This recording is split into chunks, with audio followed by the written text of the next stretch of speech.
Hi, and thanks for joining me in my shop here with this crazy radio here. Okay, so last video ended with this radio working, seemingly.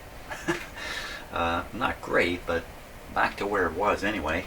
And just before the end of the last video, this radio was off in La La Land doing some strange stuff that I just couldn't seem to track it down. And then it fixed itself. So today, here's what I'm thinking. I'm going to turn this guy on. I'm going to find out if it works again. Assuming it's working, you know, as well as it can with all these paper capacitors in here. Then I'm going to just turn my attention to getting rid of these capacitors, because ultimately I want to do that anyway. And whether the problem that I'm having has something to do with these old capacitors or not, it doesn't really matter. Now, it's kind of an intermittent problem, you know, that implicates all kinds of contact type things, like the switch here, band switch, the tubes, and all this kind of stuff. So exactly what was going on, I don't know. I don't know. That drives me nuts. It really does.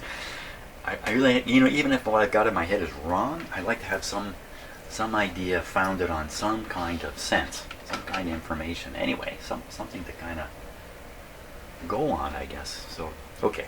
So this is still hooked up to the AM loop antenna. So let's turn this guy on and get him going and assess it again before I mess it all up. There we go. Hey, you got a bit of a sunny day out there today, I think. Outside. So, I spent my day yesterday painting, but not here at this house, at another house. Okay, radio, here. Make some sound here.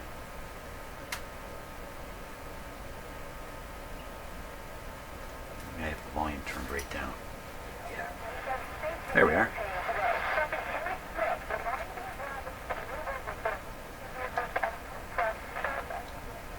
So what I'm going to do, I'm just going to check all the contact type things in this radio and just see if any of them really hear the distortion in that signal too, right? Okay, this is the base switch. Doesn't seem to do anything. This is the tone.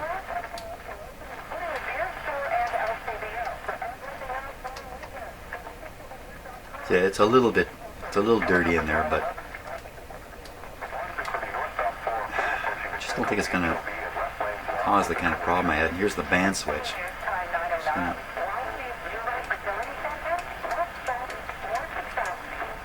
See, that's really pretty good for a band switch.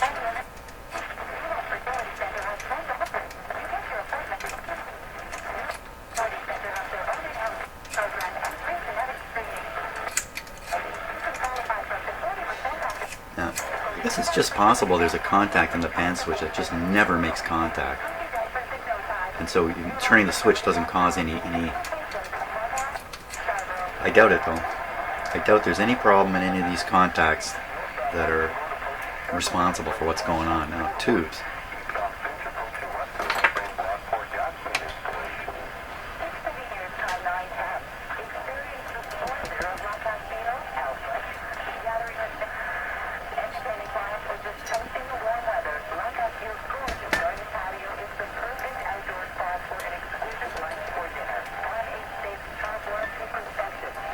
Not touching that one.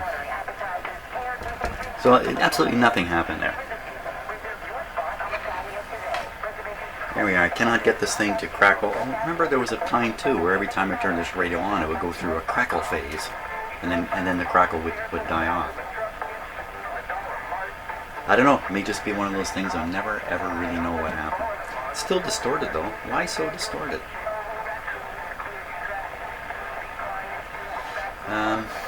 Okay, because it's fairly easy, I'm going to try to listen to the what's coming out of this speaker, but tap it off using my signal tracer. Oh, what a wonderful machine that is. And see if we can't listen to the signal coming out of the radio part just before it goes in the amplifier, and see if it has the same cutoff sort of sound to it.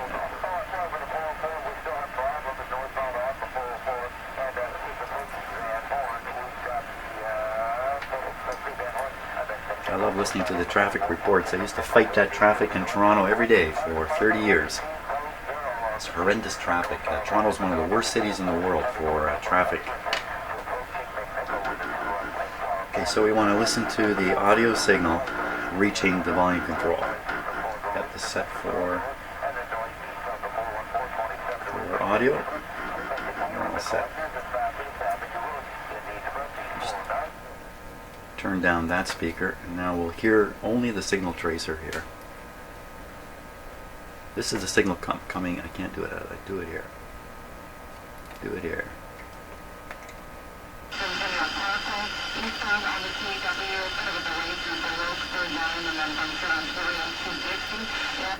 Well, I would say that's just as distorted as what we were hearing coming out of the radio speaker. So, signal distorted, coming right to the volume control, which means it's actually somewhere in the radio circuits.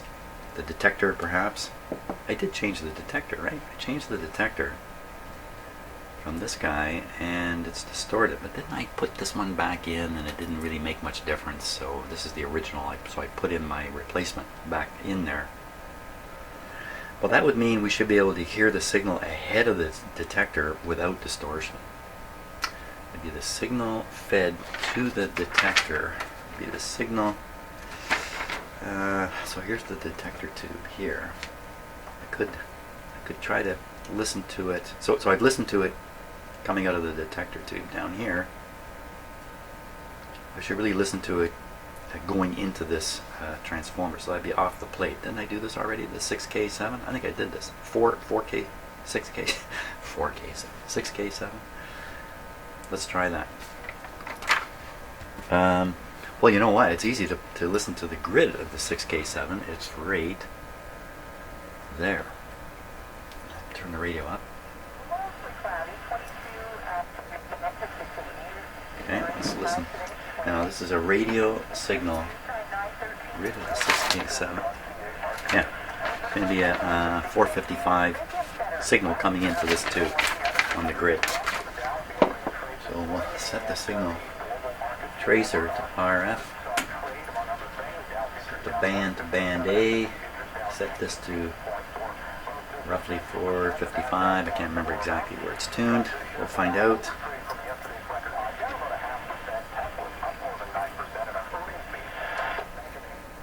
Okay, all we can hear now is the signal tracer again.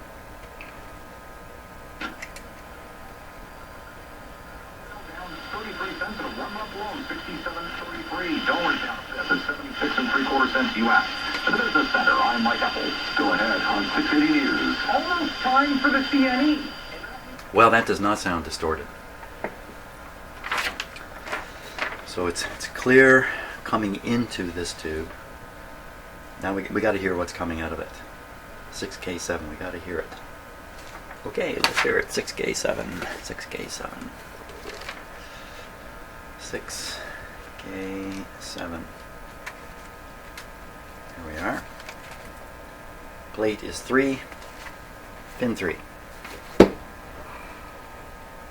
Pin 3 on the plate.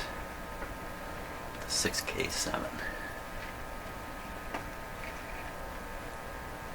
It's right up in here. That's right. I've done this a couple of times now, so I'm getting a little used to it. Turn down the volume here. There we go.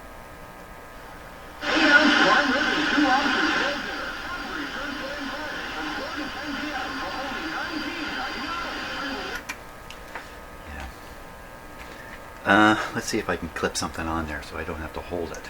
I don't know if that's going to work. This is radio frequency 2.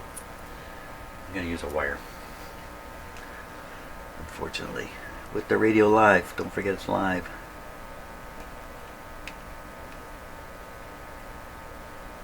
Okay. That's me talking to myself, by the way. After all, who am I really talking to the whole time I'm in here? I'm talking to myself. Good. That's good. So now we're listening right here. Tune the radio a bit.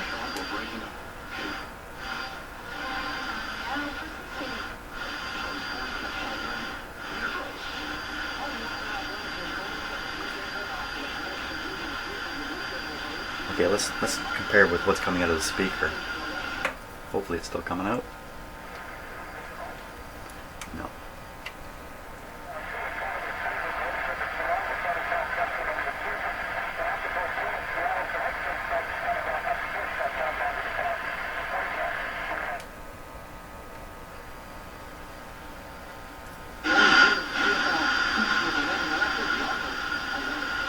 I said there's a good chance that's exactly the same. What's coming out of the tracer here and what's coming out of the speaker.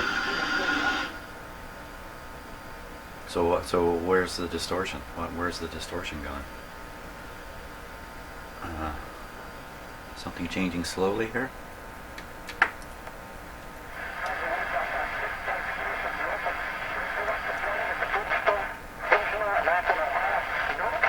You know, AVC is doing something weird here.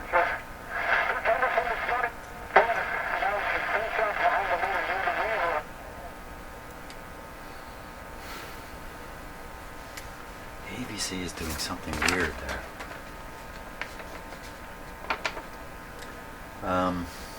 Let's try and measure the AVC voltage ahead of this large resistor here. Basically it's the same, it's the DC voltage at the top of the volume control, so I can really just measure the DC voltage at the top of the volume control and see what we get. Let's try with this meter here. And I'm going to use a clip lead so I don't have to hold on to it.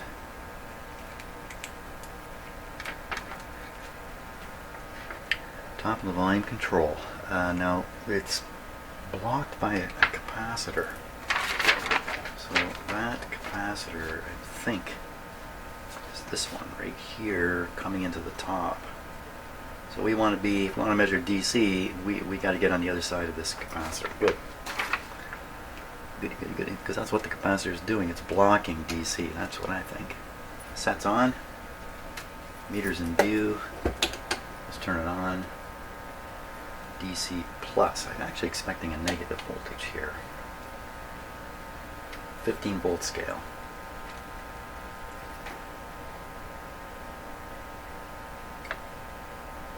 Just zeroing the meter. Good enough. DC.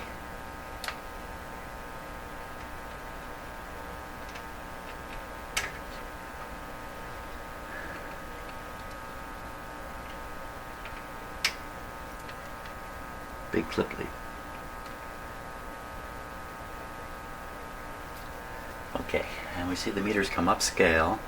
It's on the 15 volt scale. Did it just jump around or is that my hand? No. It's on the 15 volt scale, so it's running around 2 volts negative. 2 volts negative. Now let's see, what are we listening to? Whoop, wrong thing. Let's watch the ABC as I tune the radio.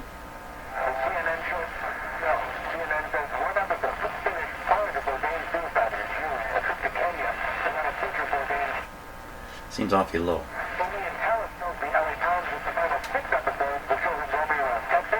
So what we'll do is we'll take one of the tubes here that's under AVC control. So automatic volume control. We can trace that back. Hey, where is it? Where are you? Somewhere here. Let's go from a grid back. That's the line right there. Who's it hooked up to? It's hooked up to the connection right there, so it's hooked up to the 6K6. So in fact, AVC voltage should be detectable at the top of the 6K7 on the grid cap, but the problem is it's a high impedance. It's a 22 meg resistor there. I hook up my little 10 meg or 1 meg meter and I'm just going to drain that circuit. Drain it out, so I won't get a realistic reading, and it's going to kill the radio too.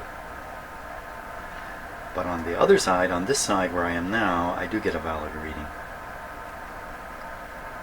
So 6K7 is under control. Let's take a look at what the manual says about the grid potential, grid bias. 6K. JK7. What does it say? Metal type 6K7 glass octal types, RF, IF stages, particularly those employing AVC. So this tube is designed so if you move the grid bias up and down, you change the gain of the tube. At least that's its characteristic. For heater cathode, 6AV6. Oh my gosh, they didn't make a table, they just wrote it here. Grid number 1 volts, -3. Okay, it's not as high as I expected. I thought I was going to say -10 or something like that. -3, so we're kind of in the range here. We're in the range.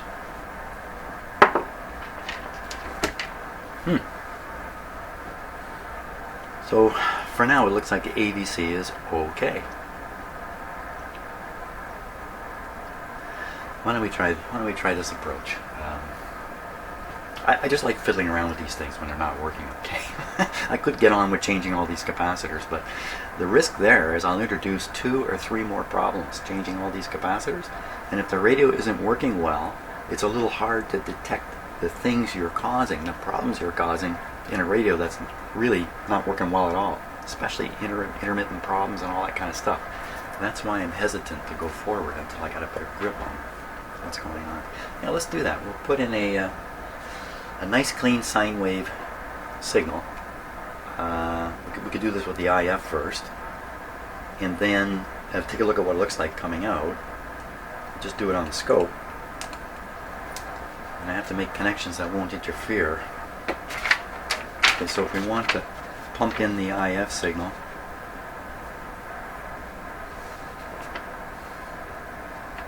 go back here on the oscillator. Pump it into the oscillator. I've done this before already. We'll set this up to do this again. So, in fact, you can get right on. It was grid number 2. I kind of remember. 6A8. 6A8. 6A8.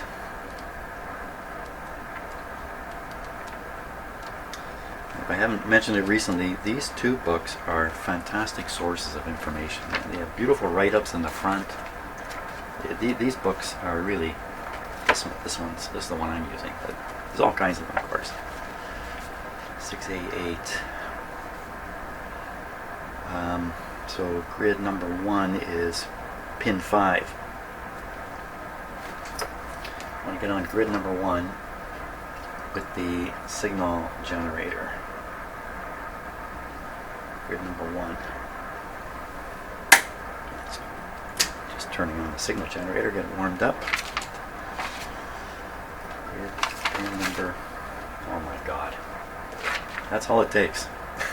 You start having doubts about what's in my head. 6A8. I just made so many mistakes doing this kind of stuff that 5. Get 5 in your head, man. 5. Okay, so I want to find pin 5 on the 6A8. The 6A8 is here. Pin 5. 1, 2, 3, 4. I've done this so many times now. Excuse me, I kind of remember. Okay, I'm going to turn the radio off because I'm just too chicken to stick my fingers way in there. I think I had trouble getting a stable clip lead on here.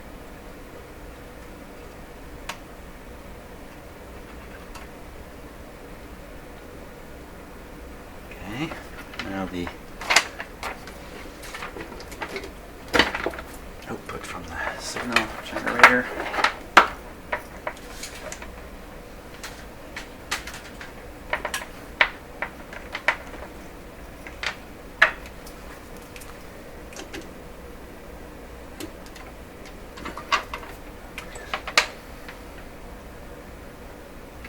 Volume down. Got no power on, so yeah, let's put the power on. Always make sure it's working. ABC, always be careful.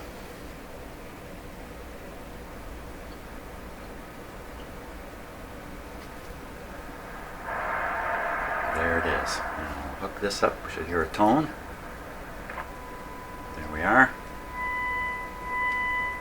Now, you can certainly hear when I turn the volume all the way up, you can hear harmonics come in, where the sound becomes sharper, more irritating. So there's something going on with that.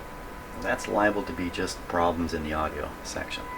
Remember, the thing about this radio is it's got a fantastic speaker arrangement that I really want to exercise when I get this done. So I need the audio performance of this radio to be right at the top.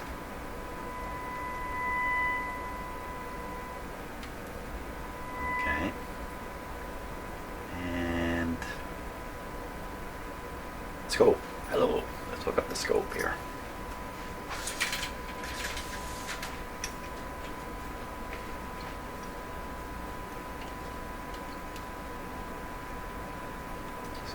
Bit of a better angle on things here.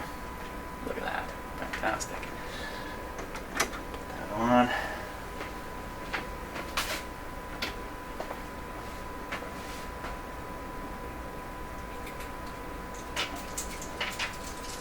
Just looking for a scope cord here. Where'd it go?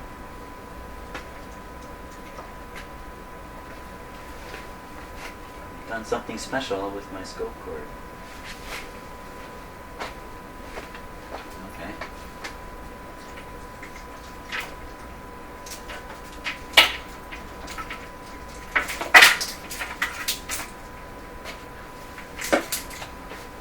Here we go. Sorry about that. There we go.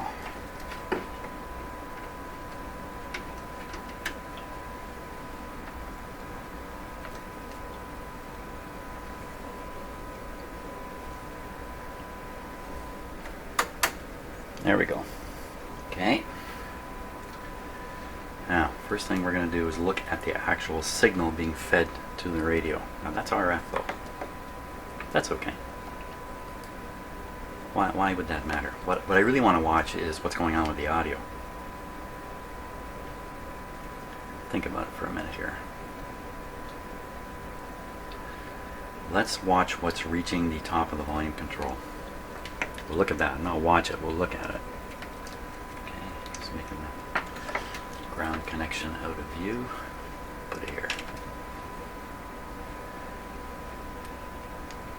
So that's going to be on the non-DC side of the volume control here. There we are. Okay, let me just make this trigger. Trigger on channel 2.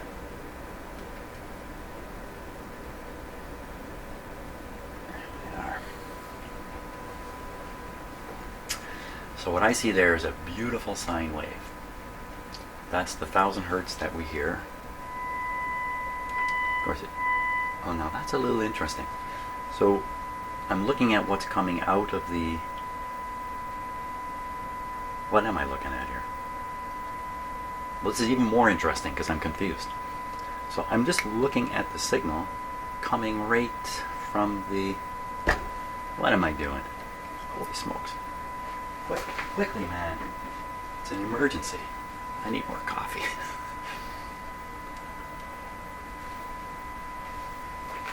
Okay, I'm only got a cup and a half in me, so apparently that last half cup is necessary. Top of the volume, coming out of the radio. That's the detected signal. Looks great, except it's bobbing. This is what's reaching the volume control. Now if I turn the volume control up all the way, nobody ever would do this normally. You can see a little, right at the end there, a little drop in the signal here. And at the same time you can hear some harmonics and distortion. So the fact is, how often does somebody turn the volume up full on their radio? Like, it never happens. So we're not going to sweat over that little thing. So we'll just turn it back. Now, the signal sounds pretty good coming out of the speaker, but it's very hard on a pure tone for a human being to really get a feel for what's going on distortion-wise. It's much better to listen to real program material. Natural stuff. So, no problem here. Okay, let's go a little further into the radio and look at what. Let's take a look at what's coming out of the volume control. It shouldn't really be any different.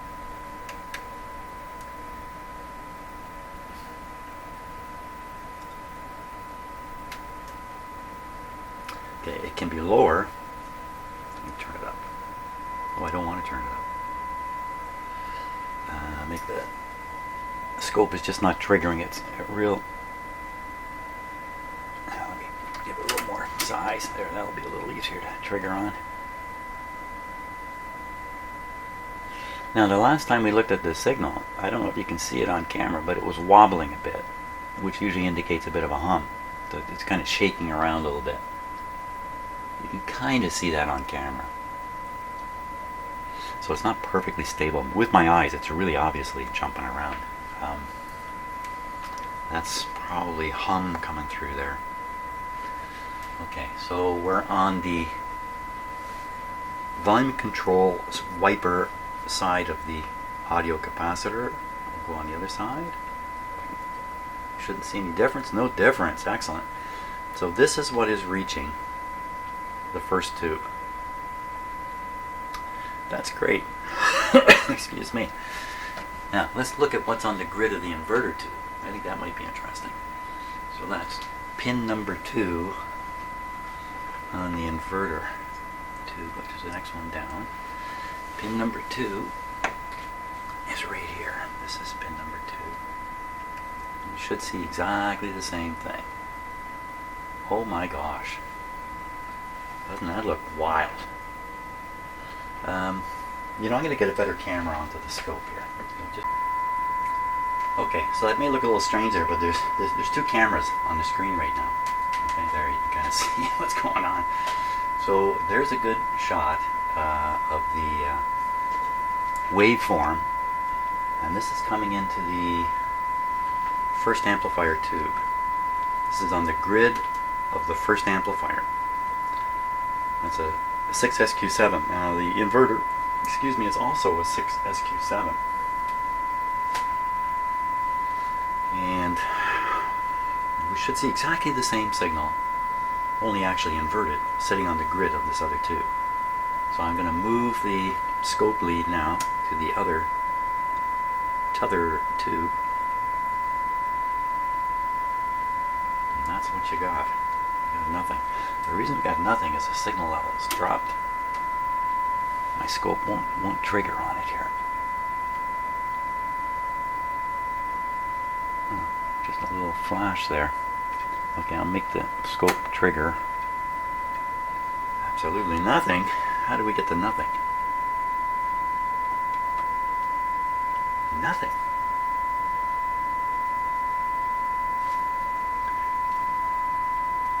Let's see the connection I've made here. This is suggesting there is nothing at all on the grid of the inverter. Haven't I been here once already? Okay, let's go back. Didn't I kind of discover this was a push-pull, but only the pull was happening? There was no push. Go back to the other. There it is. It's just not triggering. That's why it's slipping by there on the scope. Other side of the capacitor.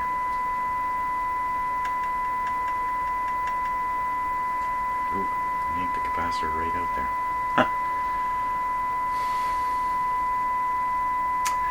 Wow, this is getting to be this is a bit of a weird situation here.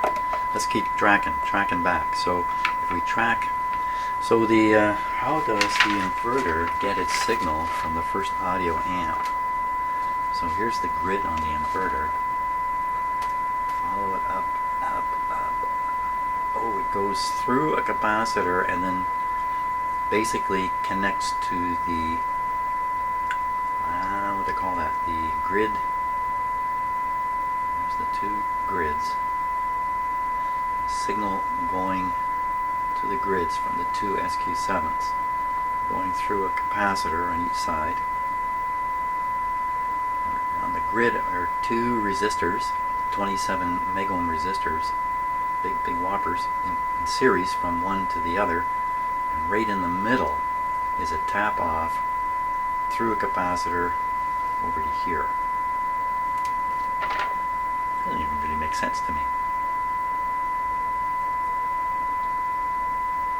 Because you want to pick up the signal coming out of this tube, invert it, and send it over to this one. Well, I guess we could think of, I don't know what to think of this. That's where it should be anyway. So we come back from the grid, we find a capacitor, that's the capacitor, the blue one. Other side of the capacitor, we should be on these two resistors. We are. We're on these two resistors, we're on the grids. We should look at the grids of these two output tubes at this point. And they can be found just by looking at the outside of these two resistors, and you know exactly where they are. So I think. Okay, output outside of the two resistors now. One output tube. Wow, this is just a little tricky business here. Actually, oh, there's a capacitor from there. Here. That's a pretty weird looking thing there. I don't know if you can see, there's a funny little bump in it right here. That's, look. Slow this down a little bit. Oh my gosh, this is just okay, same thing on the other output tube. Same thing on the other output tube right here. Oh, okay, so can you see this on? There's a flat bottom there. Flat bottom. And this is the signal going right to the grid of one of the two output tubes. And this is the inverted signal. It's all wrecked up. All the capacitors have been changed in this area.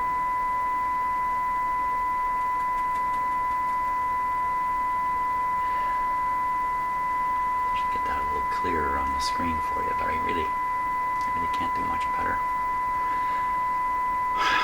Okay, couple. It could be a bad 6SQ7 tube. Remember, one of them was weaker than the other one, if I remember right. I should swap them around and see what happens. If I swap them around, this problem moves. Let's look at the problem again. Okay, so this is on the grid of one output tube. And this is on the grid of the other output tube. Why is there a capacitor there? The yellow one I put in, the yellow one going back. Why would there be a capacitor? Oh, wake up, Jim. That's the signal coming to it. Let's go on the other side of that capacitor. Somewhere along the line while I'm doing this, I'm going to find a serious problem. So you can see now the flat is on the top, if you can see it. The top of the what's on the scope. It's inverting the flat. And one step back, I think we're at the where are we here? We're almost at the top of the volume control here. Let's just check that. Top of the volume control.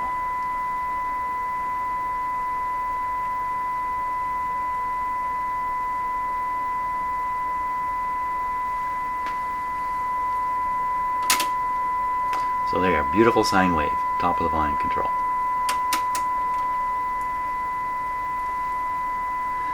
Coming out of the volume control, here we go again to the first amp. Beautiful sine wave there. I can speed this up again a little bit. Come on, scope, you can do it.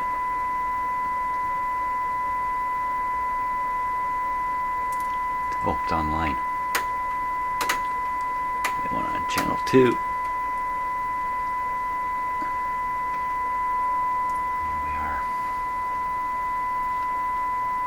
Come on, camera.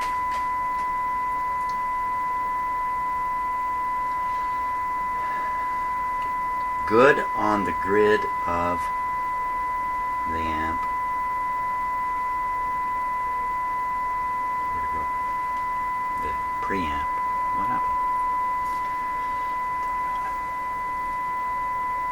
And it's basically no signal on the grid. How does that happen? Okay, working back. This is the capacitor feeding the signal to the inverter. Nothing there. Where'd it go? I thought we were looking at it a minute ago.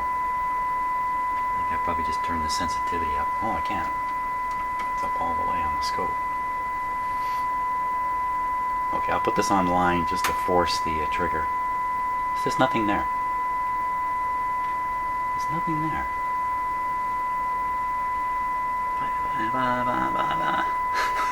I'm going around in circles. Let's go around again. Another round, Jim. Okay, out of the volume control. Other side of the volume control capacitor. Output of the amplifier. First amplifier where it feeds to the inverter. I figured this out. It was really... Maybe I read this wrong. No, I read this wrong. Hold on. Too many lines. No, I read it right. There's too many lines here jammed together.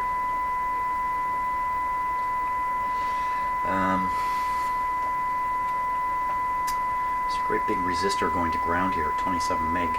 Grounding to point. Grounding. You know what? I just remembered. This manual has some great great information in it on pin resistances and all that kind of stuff.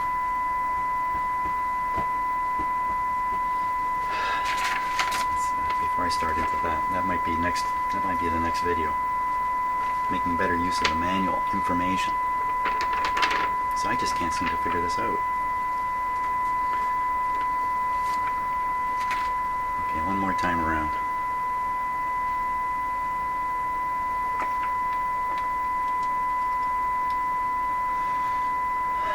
This is a grid of the amplifier tube. One of them, 6v6 tubes. Let me just be sure here.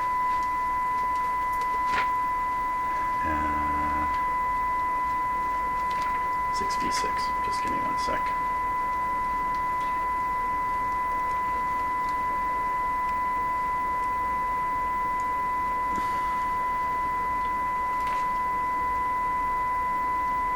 Grid is 5, plate is 3.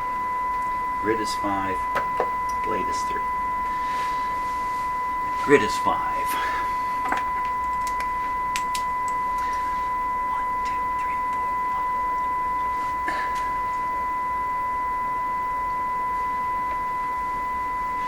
It's hard to see, but there's a capacitor connecting.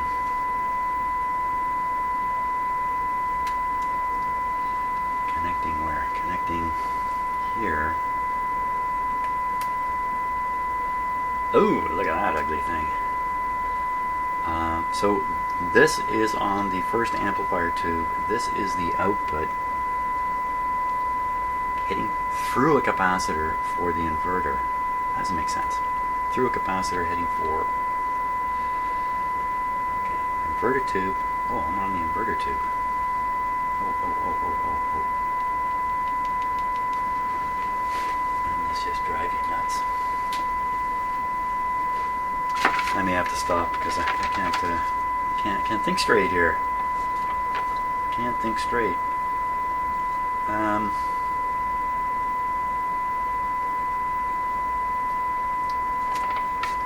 really losing track here. Need a break. You know, that's something I don't do in these videos. I don't walk away from it and take a break. Maybe I should do that. I'm gonna go take a break. But I'll be back in seconds in video time. Time for a break. Okay, break's over. That was about 10 minutes. I've come back in. I'm looking at that scope. What happened to it? Somebody reach in there and turn the scope, oscilloscope tube or something. How come it's on this funny angle here?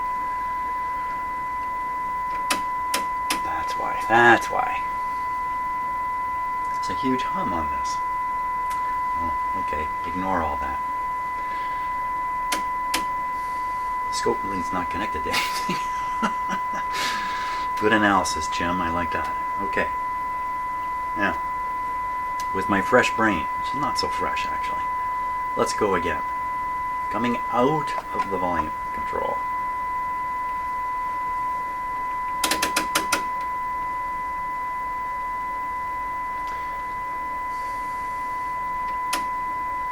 Just trying to make it visible for you here. Just put a touch more brightness on it. It's very tricky to set up a camera to shoot a scope screen in a lit shop like this. It's very, very tricky. That's not bad though. It's triggering on 60 cycles. Okay. Other side of the capacitor. So that's right on the grid of the first amp. Now I really want to look at the output of the first amp. I think that's probably what I've been doing wrong here. I haven't really done that. So that's on the capacitor to the grid of the next two. So that would be, the output would be here. Now it's gone kind of weird. This really weird action right in here. And there seems to be like RF popping in there. What's doing that? It's probably scope ground or something. There we are. Look at that strange. This is the strangest looking thing here. Let's make it trigger. Let's keep it on.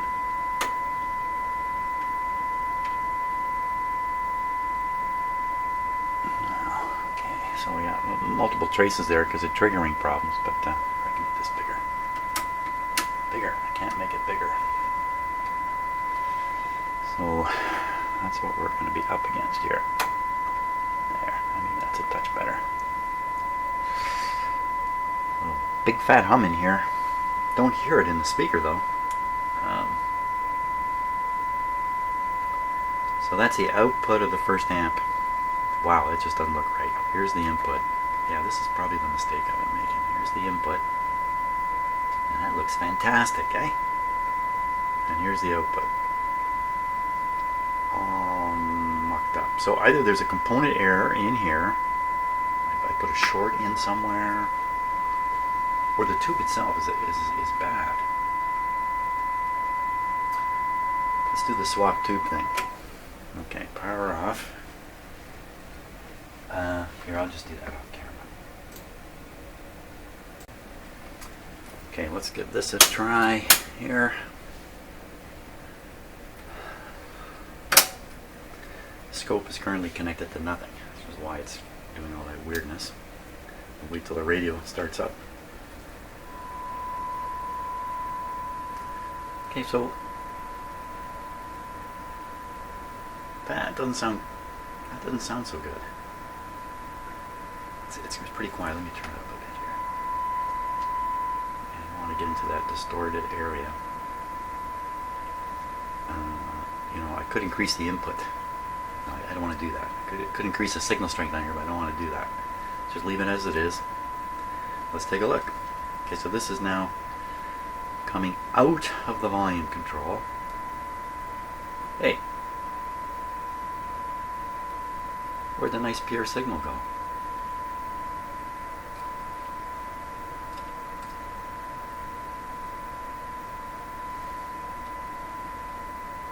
Sometimes the ground connection isn't so good. Now wait a minute, I thought this looked perfect when the tube was the other way around. The tubes were the other way around. Didn't it?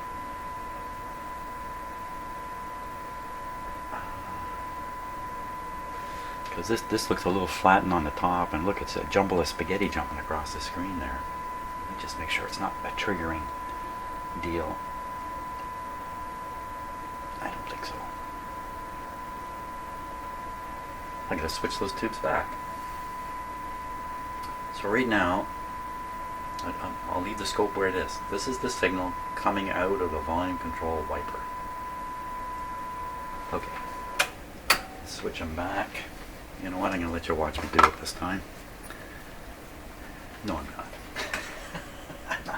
I'll stop. Okay, tubes are swapped. Let's hit it with some power here. What do we get?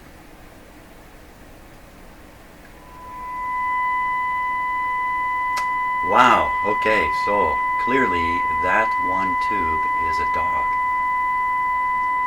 Okay, let's go to the tube tester from here. test these two tubes again. I know which one's the bad guy. Appears to be the bad guy, and we'll see if it shows up in the tube test, because I tested both these tubes and I didn't think one of them was that bad. Let's see. Okay, so the first tube we're going to test is the one that I believe is the good tube. This is the one that was in the inverter position just now. Let's double check. 6.3 JX 6SQ7 6SQ7 6.3 JX. Beautiful. Pop her in, let her warm up. I think we should test a good one first. Now, I've already set these 1, 6, 0, 3 with a 2, 11, 34. Okay, so we're on the 3000 scale here. Let's see. There we go. Okay, so that's a normal response during the short test. And what do we got to come up to? 470 is the rejection point. So on the 3000 scale, 470 is way down here. So that's testing good. Now what I didn't do with these tubes is test the diode portion of them, because they don't seem to be used, but let's do that now. It looks like the diode portion of these tubes is ignored. Now let's just check it. So 0503, 0503, with a 6 out here, 11, 0. English, activate the diode. P1 to test. P1. It actually comes up short of the diode setting. Yeah. It's the bias. How sensitive is it to the bias setting? Not at all. Not at all. So that's low, but does it matter in this tube? And the other, there's two diodes in here. The other diode is 04036. 04036. Yada yada yada. Same deal. That's about the same response. Maybe it's the tester. They appear to be there. They're not reaching the. So I think this is the good tube. Now I'll place the good tube in the good tube area on my bench. Where the heck is that? Right there. And we'll pull out the other tube now. So this is the one that we think is upsetting the apple cart here. And we're set to diode, so we'll start with that. Plug her in. Let's double check that I'm on 04036. 04036. I got a couple seconds to kill while the tube warms up.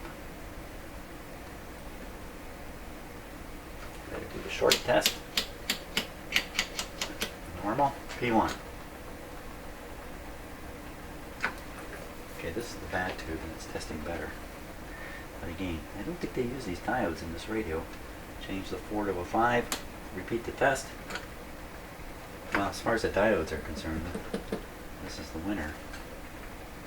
This is the bad tube. Keep telling yourself that, Jim. 1603. 1603 with a 2. At the end, 1134 on the English, but I won't be using the English. Do it on the 3000 scale. Okay, should do the up to here again. Let me do the short thing.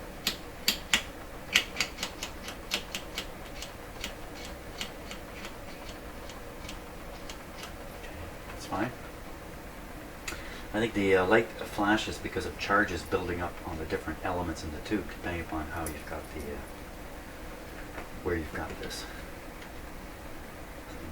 That's why it flashes. There we go, 470. Better be bad. Huh. Did you not hear me? I said you better be bad. Okay, this is a little high. It should be down here. See, it's not making that much difference, is it? Not really. So this is why I ended up putting these two tubes in there, because they both test pretty good. Well, I don't know what the story is here. I'm gonna go get another. 6SQ7, and we'll put it in and see if that fixes things. Okay, here's my. I got a few 6XQ7s. One of these is gonna work. Let's pick one here. How about that one? And the thing is, I mean, I just finished kind of proving that. Sort of proving you can't really test these things, so let's just make sure it's good. So this is the problematic one. I'm going to put him right there. This guy goes in. Double check. 6SQ7.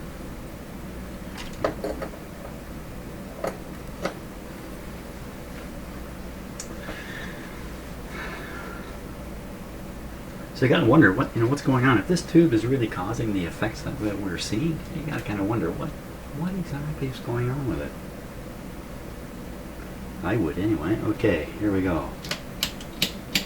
Okay, good on the short test.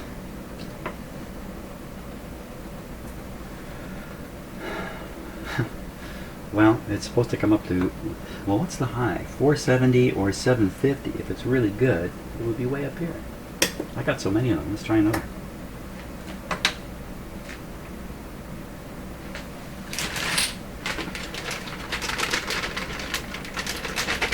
Let's try this one.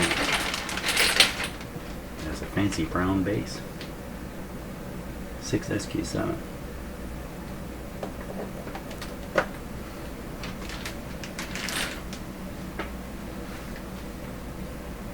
I've been very fortunate over the years to collect a good set of radio tubes in depth. Okay, short test. Good. Let's see the light flashing. That's a little better. Let's go with this one. That's 600 on my meter. Let's go with this one. Put this one back in the bag. Leave the bad guy there.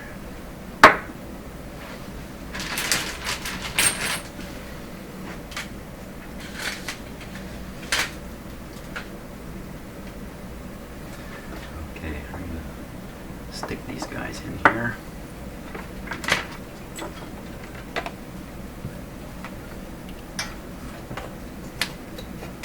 I'll put this one right into the amplifier position. Sorry, I'm just kind of stepping in front of the camera, but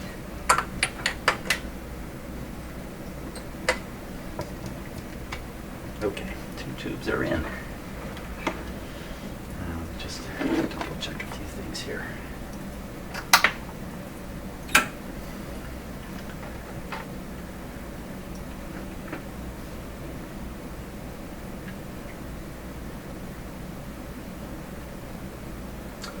Okay, I think I'm ready here to start her up again.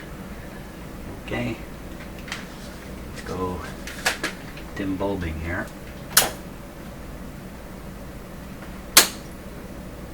Okay, no problem there. And let's see if I can get the scope back up on the screen while the set's warming up. I think I can do this just like this. There. How do you like that, eh? Here comes the signal. Looking bold, looking good. What am I looking at? So this is the signal off the top of the volume control, the one that seemed to get all wrecked up from the bad tube. Okay, let's look at now the signal reaching the grid of the other 6SA7.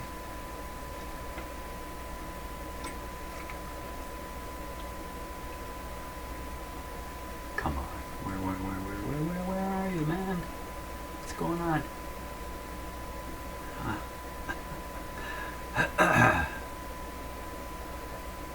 Okay.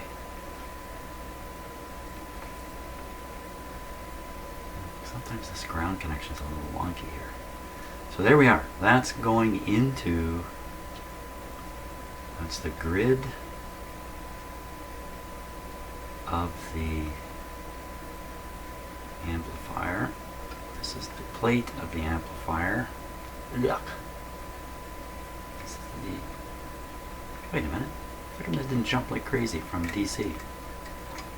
Because I've got the scope set to AC. It should still jump. The scope should just kind of leap up and come back. God, it's set really, really sensitive here too.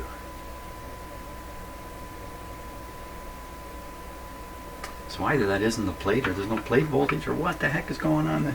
Oh man, we're going down the rabbit hole here for sure. You can hear the radio is working. Not much volume there either. I'm losing it.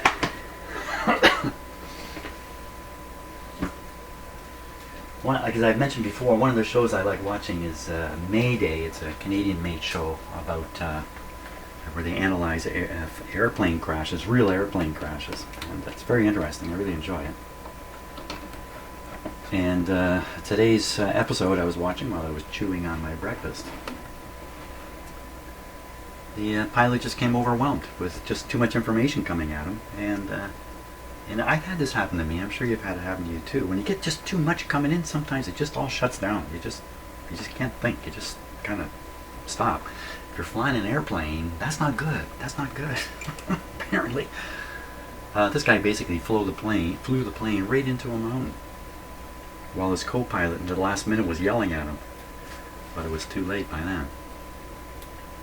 That's another lesson, you know. Subordinates allow their, hey, you know what? This is not on full power. Not on full power. We crashed the plane. What was the cause? The plane was being flown without full power. Let's go back and look at these things again. Okay, this is coming to the amplifier grid. From the amplifier plate. Still looks like crap. To the other tube, there's nothing. How can we even hear this? To the inverter tube. How can we even hear this sound? That's the amazing thing. The radio's all messed up, but it keeps it working. Yeah, we were going to look at plate voltage, weren't we?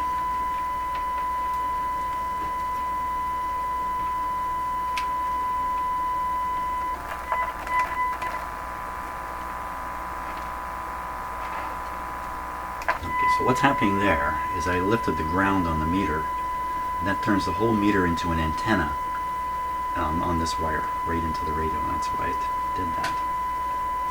Just in case you're wondering. Everything that happens is interesting. Okay, and is there really B plus there? No, there's nothing there. Okay, so I've either identified the wrong pin as the plate, or the plate has no voltage. It's like the king has no clothes. It's like the president has no sense. Okay, let's keep on going here. So we want to check the two I just put in there, 6SQ7. 6, we don't want to check the tube, we want to check the pin out, 6SQ7. See, if I was smart, which apparently I'm not, at the start of one of these radios, I'd copy all these tube diagrams out, put them on one sheet, and then have that sheet to look at. Wouldn't that be smart? 2 is the grid. That's exactly what I've been using. And 6 is the plate. 6. 6 be the plate. Count them, Jim. 1, 2, 3, 4, 5. 6 be the plate. There's no B plus on it. Just keeps getting curiouser and curiouser. Okay, continuing with this meter. This guy's still showing the ABC voltage over here. How much of this radio doesn't have any B plus? Can't be much. How do you not have B plus here? So it's supposed to be here. Is there something wrong about how I'm doing this? Let's test the voltage. Let's test something we know has a voltage. How about we try the plate of an output? How about we try cathode resistor? Should see like exactly that.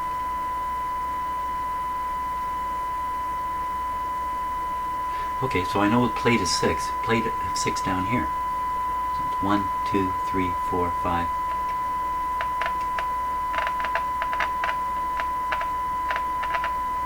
Something weird going on there? How come it's all...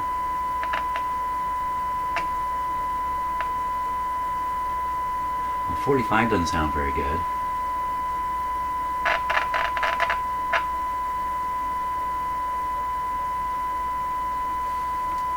Just count them again. Okay, so that's 1,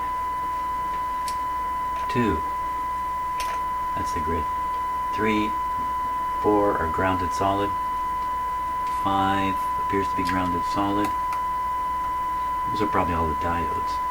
6 is the plate. Got all the 45 volts on it. 7, I don't know what that is. And 8. 8 looks like it's grounded out. 7, don't know what 7 is. What is pin number 7? See? Oh, did you hear that AVC thing go again?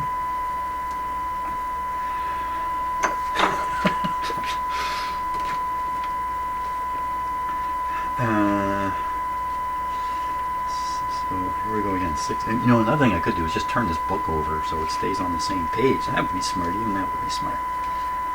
6SQ7. Well, pin number 5 is, it's one of those diodes. Wait a minute. Pin number 5 is wired somewhere. Why would they wire it somewhere? It's not used.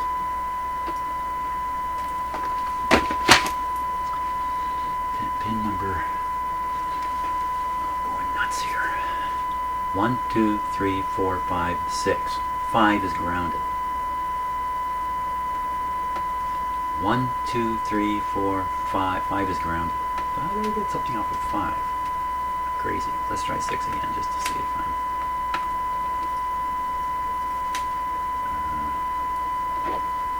let's do it right. Okay, let's see. Test my meter first. Let me get a good spot here. Test my meter. 14. Right on. Plate of the inverter. 1, 2, 3, 4, 5, 6.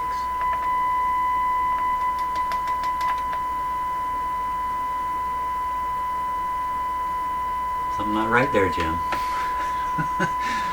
And 6 of the inverter. 1, 2, 3, 4, 5. Okay, so what can cause 45 volts on the inverter and 0 on the plate?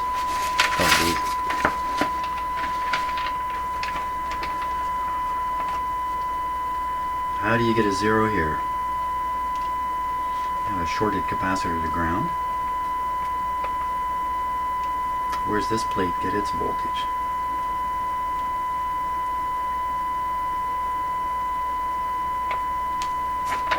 Oh, that's tricky. How this is showing.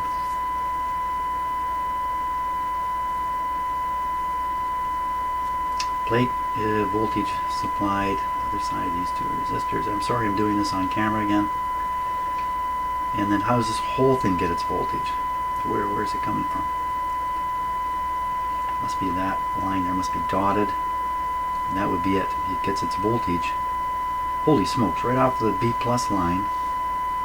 And it goes through 2 resistors to get to the 2 tubes. One of them is getting 45 volts, the other one's getting nothing. What resistors are those? 27 meg resistors. That doesn't make sense. I'm going to feed B plus. Okay, I'm going to study this off camera because I'm driving everybody nuts. Okay, I think I got it straight. Now there's 2 27 megohm resistors through which the B plus travels to get to the plate of the 2 of the audio preamp and the inverter.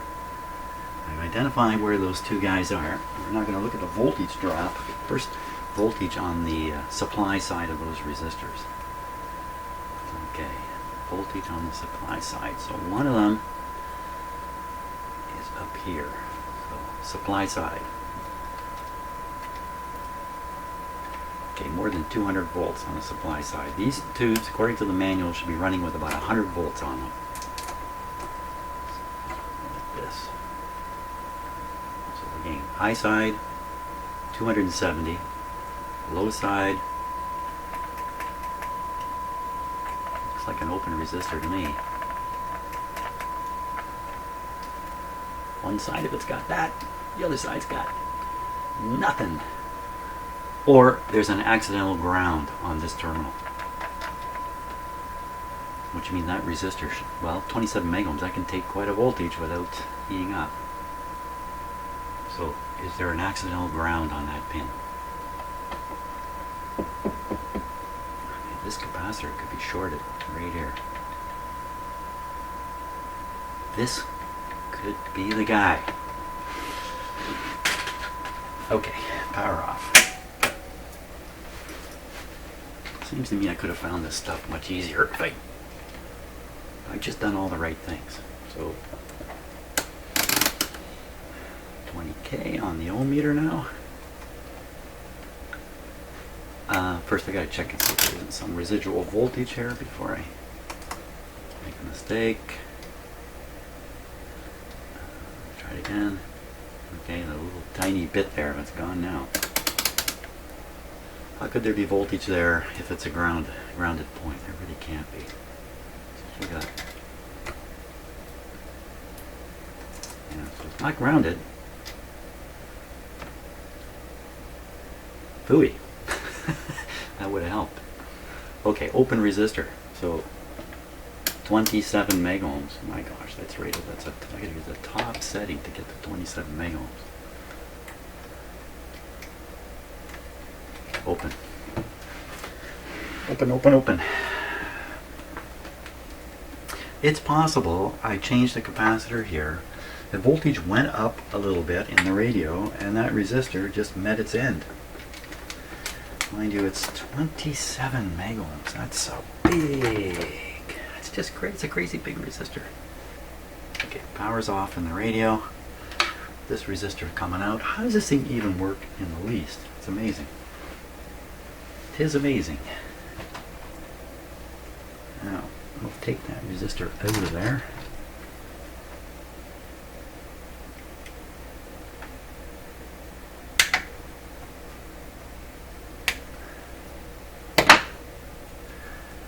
Examination looks just fine. It's not cracked. And we'll make one more test.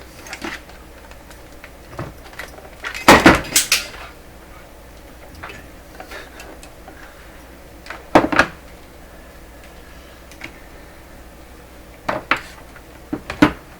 And the resistor says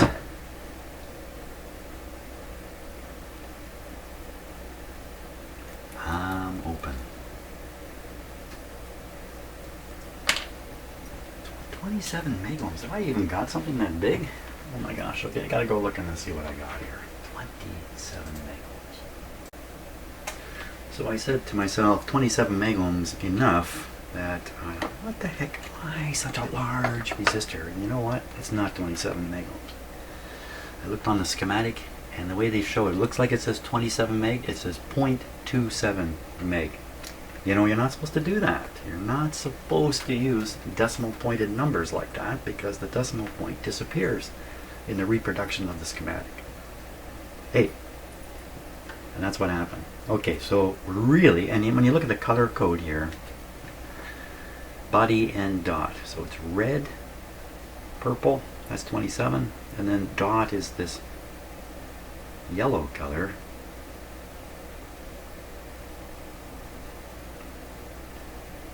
Hey, what happened here? Yeah, so I don't have 227s, I have 225s I'm going to use. Red, green, yellow. So anyway, okay, got that straight. Not 27 megohms. It drives me nuts. Why would they put such a huge resistor in there? They didn't. I just put it in my head. I've flushed it out now, and I'm going to change both the two 27, change them both to 25, 250K. Okay, you know what, for the sake of efficiency, I'm going to do that off camera. Okay, I'm just soldering the last two connections on the two resistors I put in. And then we're going to be good to go test out this radio.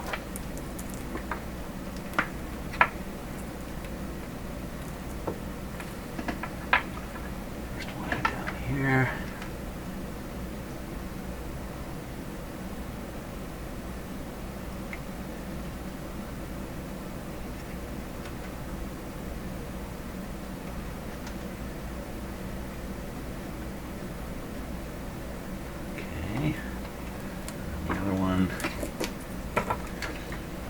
Here. Probably all in all, I don't pay enough attention to resistors in these radios. I very seldom go hunting for bad resistors. And when I find them, it's always through this kind of process, a big problem with the radio showing up.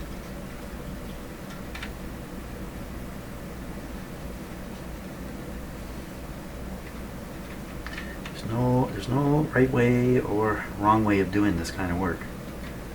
You know, when you come into a shop to do this kind of thing, or wherever you're doing it, you bring your head. Your head is the biggest instrument in the whole shop. And I'm afraid if it's anything like my head, it's got a few problems. So, just a few, okay? Now, let's hook this guy up here. That's the IF signal going in. Got our scope. We'll connect them. Hey, we're going to read some voltages first. Voltages. Before we look and see what we got.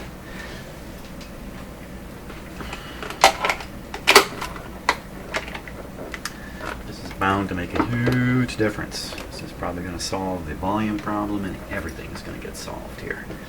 And I'm thinking that resistor failed after I replaced this capacitor right here. See that capacitor and that resistor? Look at it. Side by side. Let's put this on 200, so I'm looking for 100 volts. Here we go. Dim light's good. Just leaving the scope on the screen there, you can ignore it. Give her full power. Now, 100 volts. Well, that proves something right there, doesn't it? Oh wow, normal. Well, okay, that's proof. That's proof right there. Let's see what the voltage is now. 100. It's supposed to be 108. Isn't that something, eh? And then down here, this was 45 before. 108. Okay, I'll accept the award anytime. Oh, this is a good time to stop. Stop now. Stop now. Well, it's working. That's a fantastic, I say. I think just a quick recap here. Where are we at with this radio? So, I think we're going to find the audio is just beautiful now, and the radio is going to really come to life. And from here, it's all about just getting rid of these paper capacitors. Again, if I choose to. And the last guy decided to leave them all there. Maybe I'm going to come to the same conclusion at this point. Fantastic. Thanks so much for watching all this, and I'll see you on the next video.